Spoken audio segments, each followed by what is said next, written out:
વિશ્વ કલ્યાણકારી સર્વના સદગતિ દાતા સર્વ મૂલ્યોના સાગર આ સૃષ્ટિના નિયંતા એવા શિવ પિતા પરમાત્માના અતિ પ્રિય સંતાન ભાઈઓ તથા માતાઓ, આજે ખાસ આપણે રક્ષાબંધન એક પવિત્ર તહેવાર માટે અહીંયા ભેગા થયા છીએ. રક્ષાબંધન શબ્દ જ એટલો ઊંચો છે. શબ્દ સાંભળીએ આપણે તો એ શબ્દની અંદર જ બે વસ્તુ સમાયેલી છે, એક રક્ષા અને બીજું બંધન. પહેલો શબ્દ આપણે જોઈએ કે રક્ષા, તો એમાં પણ આપણે જોઈએ કે રક્ષા કોને જોઈએ, અર્થાત રક્ષણ કોને જોઈએ, કોનાથી આપણે રક્ષણની જરૂર છે, અને ત્રીજું કે આપણા રક્ષક કોણ છે. સાથે સાથે આપણા જીવનમાં બંધનો કયા કયા છે. કેમ? કારણ કે આજે પૂરી દુનિયા બંધનમાં છે. વિકાસશીલ દેશમાં સર્વ મનુષ્ય માત્ર જેને કોઈને બંધન પસંદ નથી, આમ તો કોઈને પણ કોઈનું બંધન આજે પ્રેશર કોઈને ગમતું નથી, પરંતુ છતાં પણ આ કેટલું સુંદર પવિત્ર તહેવારનું બંધન છે કે જેમાં દરેક મનુષ્ય માત્ર કોઈ પણ સંબંધના બાધ્ય ન હોવા છતાં પણ એ બંધનમાં બંધાવા તૈયાર છે.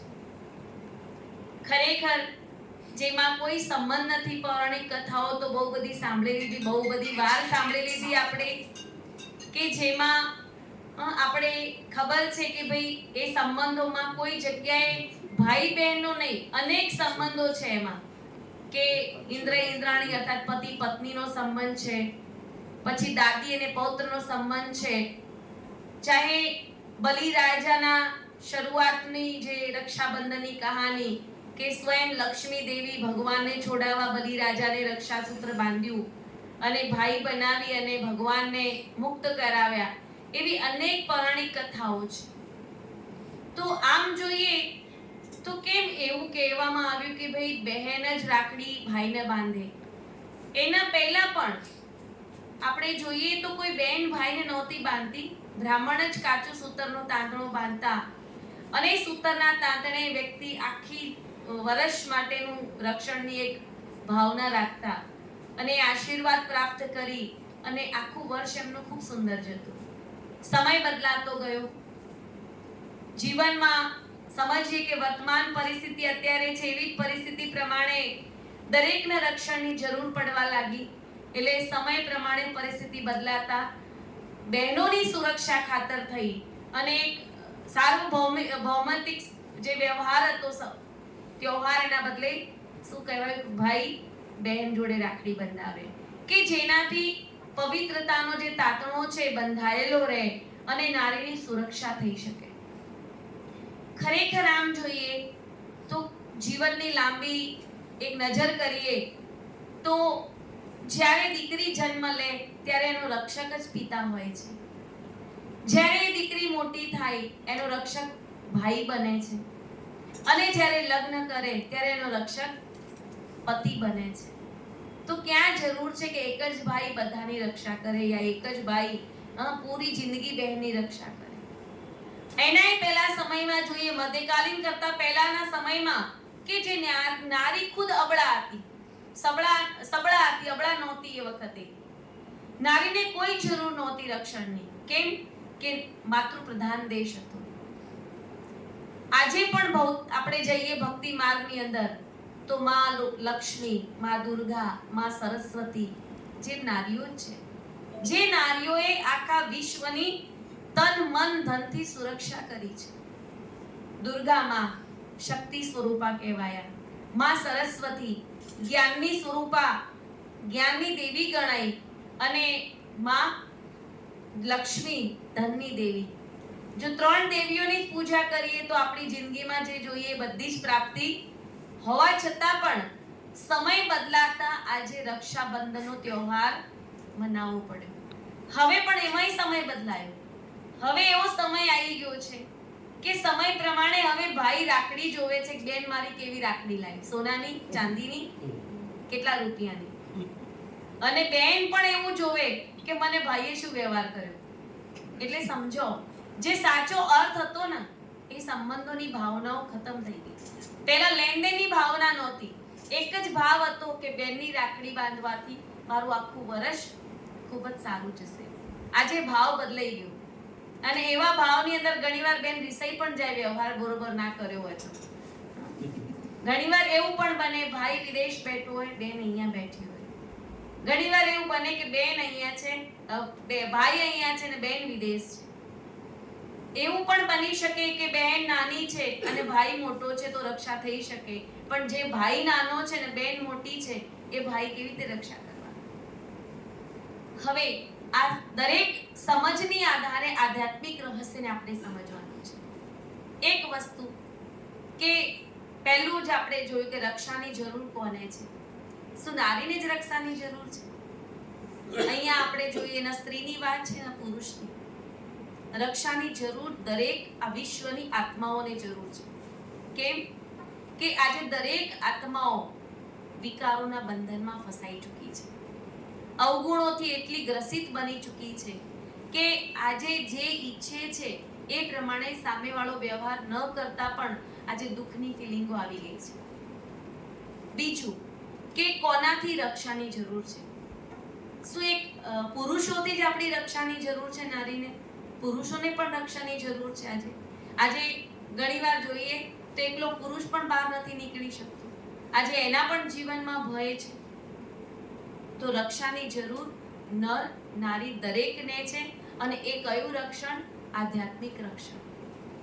અને આ દરેક વ્યક્તિનું રક્ષક કોણ છે?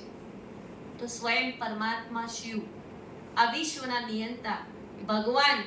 જ્યારે પણ આપણે ઘરેથી બહાર નીકળીએ તો પહેલું શું કરીએ છીએ કે ભગવાન તું મારી રક્ષા કરજે, અને એ યાદ કરીને પછી નીકળીએ છીએ. તો સમય બદલાતા આ વ્યાખ્યાને આપણે સમજી અને આપણે આપણા જીવનમાંથી જે બંધનો છે આપણી અંદર, કયા? આમ તો મેં કહ્યું બંધન કોઈને પસંદ નથી, પણ બે બંધનો આમ મુખ્ય છે. એક ઈશ્વરીય બંધન, બીજું સાંસારિક કર્મ બંધન. સાંસારિક કર્મ બંધન કોઈ વ્યક્તિને પસંદ તો નથી, પણ છતાંય સમાજની વ્યવસ્થા માટે એકબીજા સાથે આપણે બંધાયેલા છે, એકબીજાના સંબંધોના તાતણે. સંબંધ કોઈ પણ છે. હવે એમાં પણ રક્ષાઓ કઈ કઈ જોઈએ આપણે? તો આપણે આપણી અલગથી જોઈએ ખાસ તો માણસને રક્ષણની ક્યાં જરૂર છે? તો એક તો તનથી રક્ષા, બીજી ધર્મ યા સતીત્વથી રક્ષા, ત્રીજું માયાના બંધનોથી રક્ષા, ચોથું સાંસારિક ભૌતિક આપદાઓથી રક્ષા. આવી અનેક રક્ષાઓની જરૂર છે. આપણી સુરક્ષા તો આમ તો ભારતના ખરેખર જો દાદ આપવી જોઈએ તો આપણું રક્ષણ કોણ કરી રહ્યું છે? ભારતમાં બોર્ડર ઉપર બેઠેલા નવજવાન, જેને આપણે સલામી આપવી જોઈએ, કે જે આપણને શાંતિથી રાત્રે ઊંઘવા પણ દે છે. કેમ કે આપણી સુરક્ષા કરી રહ્યા છે. તો આપણે પણ જીવનની અંદર સુરક્ષાની જરૂર છે. પોતાની જાતને પૂછીએ, અને પણ ક્યાંથી? સૂક્ષ્મમાં ભરેલા વિકારો, ઈર્ષા, નફરત, ઘૃણા. આગળ વાત કરીને બળ મળે, પણ ક્યારે બળ મળે? કે આપણી અંદરના જે અવગુણો છે એને જ્યારે આપણે ખતમ કરીએ ત્યારે. પણ આ સમયની અંદર આપણે શું કરીએ છીએ? અવગુણોને પોષી રહ્યા છે. ઈર્ષા, નફરત, ઘૃણા, દ્વેષ, ક્રોધ, લોભ, મોહ, અહંકાર, આવા અવગુણોને આપણે પોષી રહ્યા છીએ, અને આપણને પણ એવી જ વ્યક્તિની મિત્રતા ગમે જે આપણા અવગુણોને પોષે. જો આપણને એમાંથી મુક્ત બનવાની જે સલાહ આપે ને, આપણે દુશ્મન લાગે છે સંસારમાં, આપણને મિત્ર નથી લાગતો. તમે કોઈ ખોટું કામ કર્યું, તમને કોઈ સપોર્ટ આપે, ના ના યાર તે બરોબર કર્યું, તો શું કહેશે? આ મારો સાચો હિતેચ્છુ માણસ છે, આ મારો મિત્ર છે. અને જો તમને ક્યાંક કરેક્શન કરવામાં આવે તો કહેશે નહીં, આ મારો મિત્ર નથી, યાર તારે તો મને ખભો મિલાવીને ચાલવું જોઈએ, પરંતુ નહીં, ખોટા કામમાં ક્યારે ખભો મિલાવાય નહીં.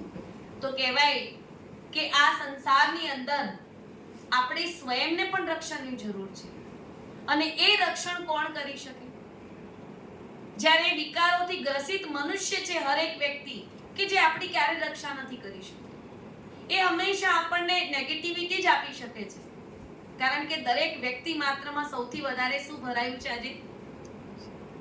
નેગેટિવ ભાવ, નકારાત્મક ભાવ. અને બનવાની શું જરૂર છે? આપણે પોઝિટિવ. આ સંસારમાં ખરેખર વિચાર કરો, સમય ક્યાં જઈ રહ્યો છે? એક પોતાની જાતને અંદરથી વિચારીને જોઈએ અને સાથે સાથે બહારની દુનિયા જોઈએ. 2025 આજે દુનિયા આખી જેટલા ભવિષ્યવાણી વેતાઓ છે કહી રહ્યા છે પરિવર્તનનો સમય છે. પણ કયો પરિવર્તન? જેટલી જ આપણી બાહ્ય પ્રગતિ છે એટલી જ આપણી આંતરિક અધોગતિ તરફ આપણે જઈ રહ્યા છે. આંતરિક મૂલ્યોનું ધોવાણ થઈ રહ્યું છે આપણી અંદર. શું ખરેખર પૂછો જીવનમાં શાંતિ છે? એકબીજા માટે પ્યાર છે?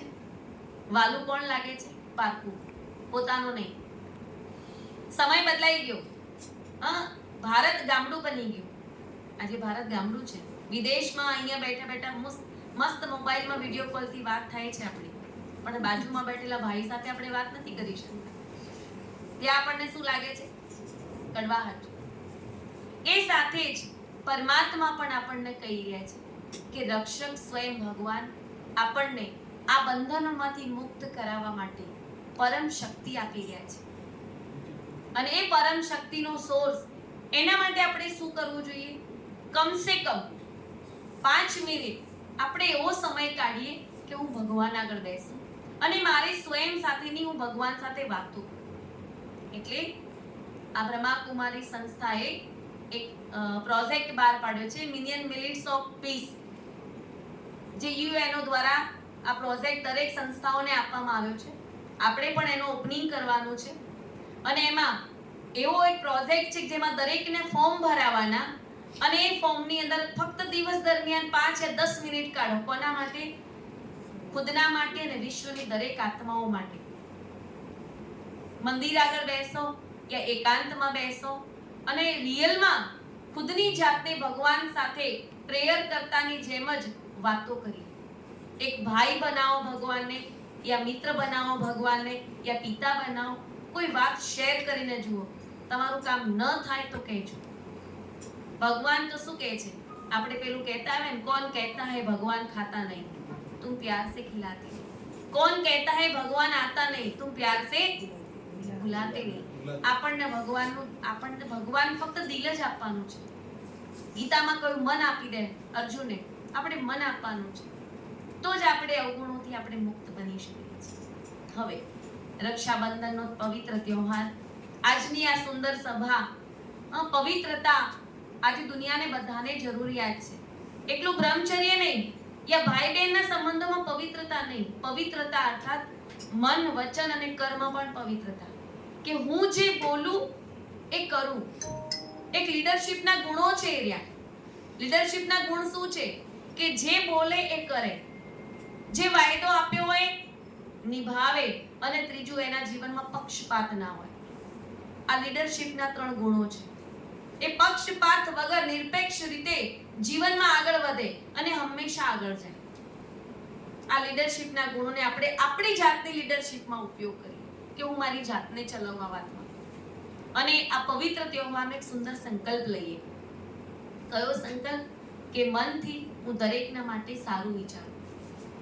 બીજું, વચન હંમેશા માટે સકારાત્મક વચન યા સારા વચન કે જે બીજાને મારા માટેના વચનો આશીર્વાદ રૂપ નીવડે. અને ત્રીજું, કર્મ પણ મારું સેવા ભાવ માટે હોય.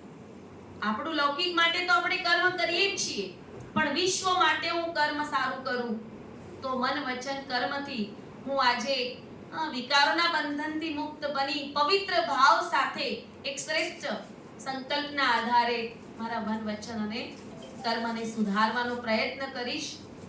એટલે જો રક્ષાબંધનના દિવસે શું કરવામાં આવે? એક તો તિલક કરવામાં આવે ચંદનનું.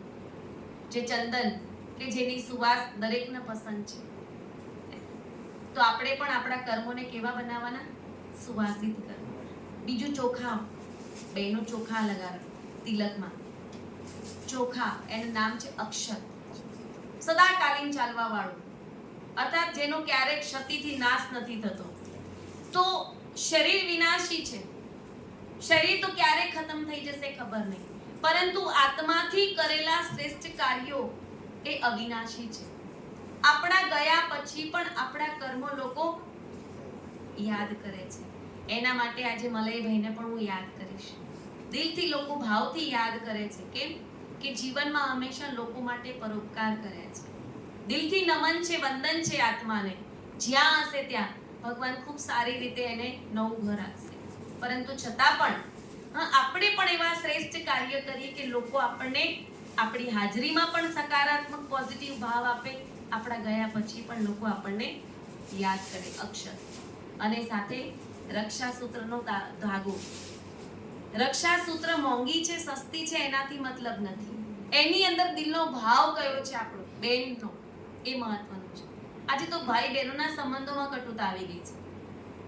ભાઈ ને બેન બોલાવતી નથી, આ બેન ભાઈનાથી સંબંધો તોડીને બેઠા છે. કેમ? ઈચ્છાઓ પૂરતી નથી થતી. આવા સમયમાં આપણે પણ એ સંબંધોને સુધારવાની કોશિશ આજના સમયથી કરીશું. મુખ મીઠું કરાવે તો ભગવાન કહે છે કે જેમ ગળ્યું ખાઈએ તો મોઢું મીઠું થઈ જાય અને ચહેરો પણ હર્ષિત થઈ જાય, એમ આપણા શબ્દો પણ એટલા મીઠા હોય કે બીજાને ખુશ કરે અને બીજાને હર્ષિત કરે અને એ શબ્દો એને આશીર્વાદ લાગે. તો આજે એ સંકલ્પથી આપણે રક્ષા સૂત્રને બાંધીશું. બાકી રક્ષાબંધન એ ખૂબ પવિત્ર તહેવાર છે. ભારતના લેવલમાં આમ જોઈએ તો બધી જગ્યાએ ખૂબ ભાવથી આ તહેવાર લોકો ઉજવે. કેમ ઉજવે છે? કારણ કે પવિત્રતાનું સૂચક છે. બીજું, આજના દિવસે લોકો ઝાડને પણ રાખડી બાંધે, ફૂલ છોડને પણ રાખડી બાંધે. કેમ? રક્ષાબંધનના દિવસે કે પ્રકૃતિના રક્ષક આપણે છીએ. પ્રકૃતિને બચાવવાનું કામ આપણું છે. આજે પ્રકૃતિ ક્યાં જઈ રહી છે? થોડા સમય પહેલાના સમાચાર, રૂસમાં ધરતીકંપ આવ્યો, એની અસર કેટલી બધી જગ્યાએ એની રેડિયેશનની અસરો છે. વિચાર, હવે 2025 નો સમય જોઈએ તો આપણે એવા પવિત્ર દેશમાં બેઠા છે કે આપણને એમ લાગે કે આપણે શાંતિથી બેઠા છે. બાકી બધી જ જગ્યાએ કુદરતી આપદાઓની કહેર કોઈ જગ્યાએ બાકી નથી. ભારત દેશમાં છે પણ આપણે જે જગ્યાએ છે ગુજરાતમાં એ સેફ લાગીએ છે. અર્થાત સમય બહુ જ નજીકનો છે, પરિવર્તનનો છે. તો આવા પરિવર્તનના સમયમાં આપણે આપણી સંસ્થાને તો આગળ વધારવાનું કાર્ય જરૂર કરીએ, પણ સાથે સાથે આપણી ઇનર પ્રગતિ, આંતરિક સ્વ પ્રગતિને પણ આપણે એટલું જ મહત્વ આપીએ અને આપણા સ્વભાવ અને સંસ્કારનું પરિવર્તન કરી કંઈક ઘરમાં નવીનતા કરી. ઘરમાં નવીનતા એટલે કોઈને એવું લાગે આપણા માટે કે હા, આનામાં હવે પરિવર્તન છે. કશું જ દાનમાં નહીં આપો. બેનને ખર્ચી આવીએ ને તો આજે દાનમાં શું આપીશું? કોઈક અવગુણ, કોઈક એક અવગુણ જે તમને નથી ગમતો, લોકોને આપણાથી નથી ગમતો. ગુસ્સો કદાચ એવી વસ્તુ છે કે જે આપણને નુકસાન કરે છે, શરીરની બીમારીઓ ઊભી કરે છે અને એની જેના ઉપર કર્યો એને પણ બીમાર કરે છે, એને પણ નુકસાન કરે છે અને સંબંધોમાં કડવાટ આવે જુદું. તો આવી નાની નાની જે અવગુણોની લિસ્ટ છે એમાંથી આપણને જે ગમતો, ન ગમતો, અણગમતો, જેનાથી આપણે બીજાને અણગમતા છીએ, એ આજે થોડો નાનકડો પ્રયાસ કરીને છોડવાનો પ્રયત્ન કરીશું અને સાચું રક્ષાબંધન ઉજવીશું. બરોબર છે? તૈયાર છો? આજની બેનને ખર્ચી આપીશું. એક સંકલ્પ અવગુણ મુક્ત બનવાનો, બીજો સંકલ્પ આખા 24 કલાકમાં હું મારા માટે 5 મિનિટ કાઢું, મંદિર આગળ બેસું અને મારી જાત સાથે વાતો કરું. સવારે નહીં તો રાત્રે. આજનું કાર્ય એવું કયું હતું કે જે બીજાને નથી ગમ્યું મારા તરફથી, તો હું એને પરિવર્તન કરવાની કોશિશ કરું. જેને અમે એવું કહીએ છીએ કે મેડિટેશન કરવું, યા બીજો શબ્દમાં હું કહીશ ખુદનો ચાર્ટ ભગવાનને આપો. તમે ચાર્ટ લખો છો ને, લાયન્સમાં કેટલા કામ થયા, હે ને? પ્રગતિ માટેના, આંતરિક પ્રગતિ માટે આ લિસ્ટમાં કે હું ડેઈલી 5 મિનિટ ભગવાન સાથે વાતો કરી, ગુડ નાઇટ કરીશ અને કયું કામ એવું હતું જે લોકોને નથી ગમ્યું એને હું પરિવર્તન કરવાની કોશિશ કરીશ. એક ફાયદો થશે, તમારા સંબંધોમાં સુધારો, અને બીજો ફાયદો પરિવર્તન તબિયતમાં આવશે, પોતાના હેલ્થ ઉપર એનો અસર પહેલી પડશે. આજે ડોક્ટરો કહી રહ્યા છે પેશન્ટોને ગુસ્સો નહીં કરવાનો, આ નહીં કરવાનું, નેગેટિવિટી નહીં હોવી જોઈએ. કેમ કે હવે લોડ એટલો બધો આત્માનો વધી ગયો છે કે જેની અસર આજે શરીરો ઉપર વધી ચૂકી છે. હેલ્થથી આપણે કમજોર બની ચૂક્યા છીએ. તો આપણે થોડા ઘણા આપણા પોતાના માટે સ્વકોન્શિયસ બની આપણી જાતને પરિવર્તન કરવાનો આજે શ્રેષ્ઠ સંકલ્પ લઈ અને આજના સુંદર પવિત્ર તહેવારને ખૂબ દિલથી ઉજવવાની કોશિશ કરીશું. ભલે જે છે સંખ્યા, પરંતુ રક્ષા સૂત્ર સ્વયં ભગવાન બાંધી રહ્યા છે, બેન નહીં. હું તો નિમિત્ત માત્ર છું. સ્વયં ભગવાન મને રક્ષા સૂત્ર આજે બાંધી રહ્યા છે અને હું ભગવાનને આ દાનમાં આપીશ, આ ખર્ચી મારી. અને ભગવાન તું મને એટલી શક્તિ આપજે, રક્ષા સૂત્ર બાંધતા સંકલ્પ કરીશું કે તું મને એટલી શક્તિ આપજે કે મારા જીવનમાંથી અવગુણ મુક્ત બની અને મારા સંબંધોમાં અને મારા સંસારમાં મધુરતા અને મીઠાશ લાવી શકું. અને સાથે સાથે આજના દિવસે દિલથી એવી શુભ ભાવના રાખું છું કે લાયન્સ ક્લબની જે પ્રગતિ છે, કાર્યોની આગળની પ્રગતિમાં પણ ખૂબ જ આગળ વધતા રહે એવી આ સંસ્થા તરફથી હું દિલથી દુઆઓ આપું છું. અને ખૂબ પ્રગતિમય કાર્ય કરો. તમારી આંતરિક પ્રગતિ તો જ કરવાની જ છે, પણ સાથે બાહ્ય પ્રગતિ, બાહ્ય કાર્યો કે લોકો તમને ઓળખે. અને ખરેખર જેની સાથે સંપર્કમાં છું, લગભગ વર્ષોથી અહીંયા રક્ષાબંધન કરીએ છીએ, દરેકના સંબંધોમાં એક મીઠાશ અને મધુરતા છે અને એવું લક્ષ્ય છે એકબીજાને કે ભાઈ આપણે પ્રગતિમાં આગળ સહયોગથી વધીએ. તો એમાં પણ હું દિલથી દુઆ આપું કે એ કાર્યમાં પણ તમને વેગ મળતો રહે. ભગવાન તમને ખૂબ ખૂબ મદદ કરે અને તમારું કાર્ય સફળ બને. ઓમ શાંતિ.